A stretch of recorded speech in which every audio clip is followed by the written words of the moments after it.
Assalamualaikum warahmatullahi wabarakatuh. Berikut adalah materi yang akan kami sampaikan, yaitu pengambilan keputusan dalam manajemen pendidikan Islam, yang dimana materi ini akan disampaikan oleh kami dari kelompok 12 yang terdiri dari 6 orang, yaitu ada Gibran, Rafli, Yusuf, Fatur, Ilham, dan juga Fatat. Silakan disimak. Baik, terima kasih. Slide berikutnya, table of contents. Yang pertama ada pengertian keputusan, dan yang kedua ada masalah-masalah dan metode dalam pengambilan keputusan. Slide berikutnya, yang pertama ada pengertian keputusan. Nah, di sini keputusan secara harfiah berarti pilihan. Pilihan yang dimaksud di sini adalah pilihan dari dua atau lebih kemungkinan, atau dapat dikatakan juga bahwa keputusan dicapai setelah mempertimbangkan dan memilih satu kemungkinan pilihan. Menurut Davis 1988, bahwa keputusan inilah yang dapat diartikan sebagai hasil dari penyelesaian masalah yang dihadapi dengan tegas. Hal inilah terkait dengan memberikan jawaban atas pertanyaan mengenai apa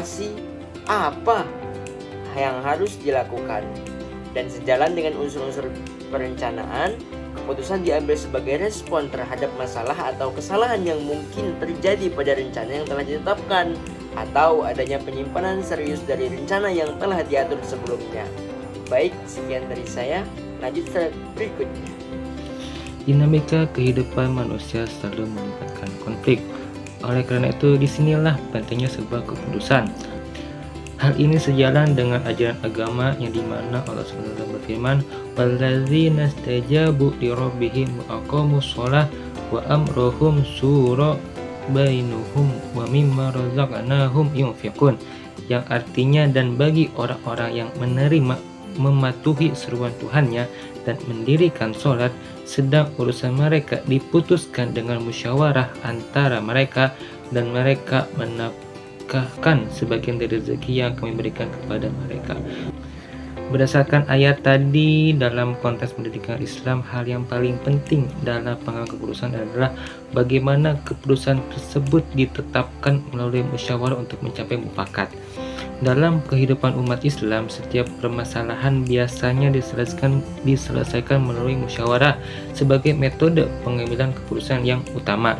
Musyawarah berperan penting sebagai proses pertimbangan kolektif dan tanggung jawab bersama dalam setiap keputusan yang diambil. Sikap musyawarah juga mencerminkan penghargaan terhadap pendapat orang lain, karena pendapat-pendapat yang disampaikan menjadi bagian dari pertimbangan bersama.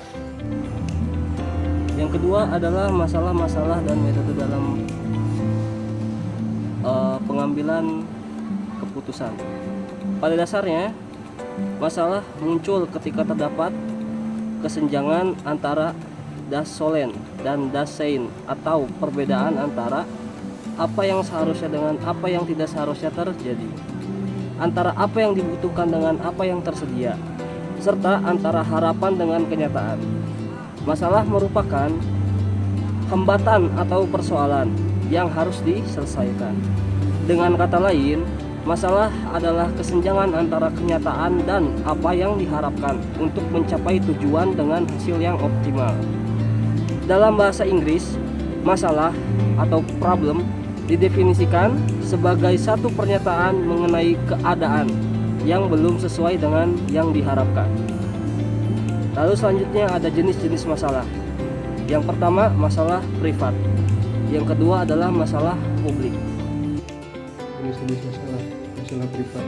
Masalah privat adalah masalah yang dapat diatasi tanpa mempengaruhi atau melibatkan pemerintah dalam penyelesaiannya. Masalah privat merupakan masalah pribadi seseorang yang tidak memerlukan keterlibatan orang lain atau pemerintah dalam penyelesaiannya. Oleh karena itu, masalah pribadi tidak dapat dijadikan dasar dalam pengambilan keputusan. Yang dapat dijadikan dasar adalah masalah-masalah yang berhubungan dengan kepentingan publik. Nomor 2, masalah publik. Masalah publik adalah masalah yang dapat diselesaikan melalui kebijakan pemerintah. Masalah publik terkait dengan kepentingan orang banyak atau publik yang penyelesaiannya harus melibatkan orang lain atau pemerintah.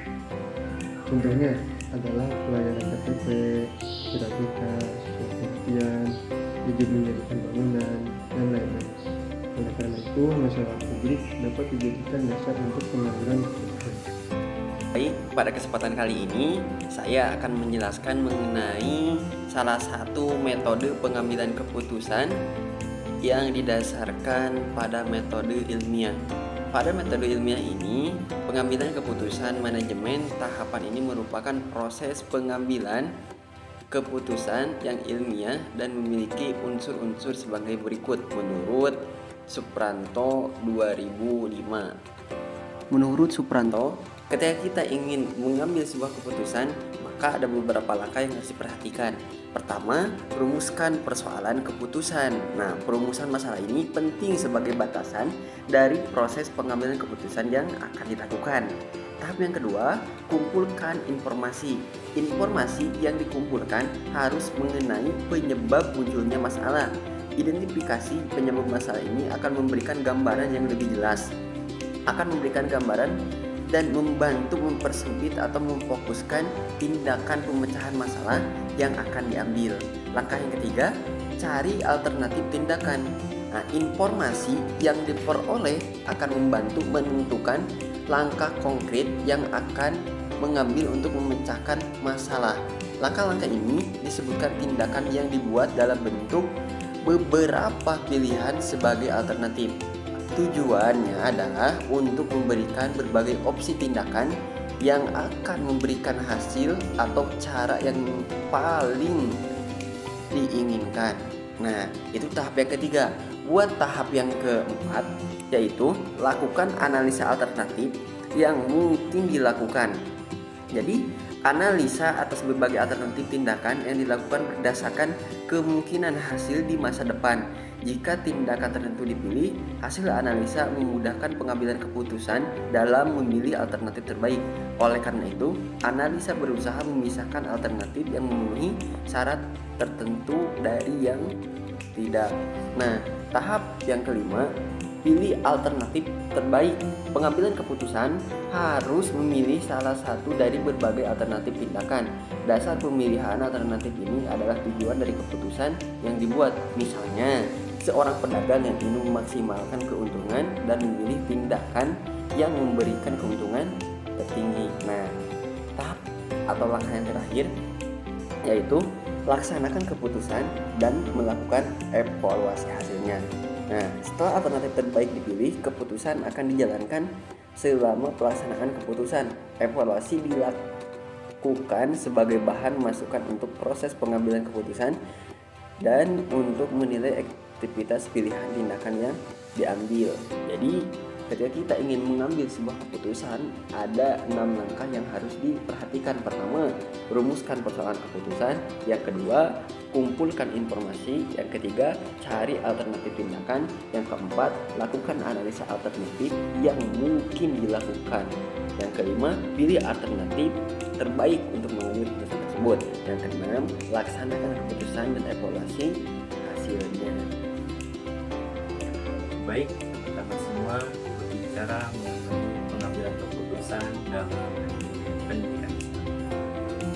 Dalam pengambilan sebuah keputusan pasti ada yang namanya konsekuensi. Apa itu konsekuensi? Konsekuensi adalah dampak atau akibat yang terjadi dalam pengambilan sebuah keputusan.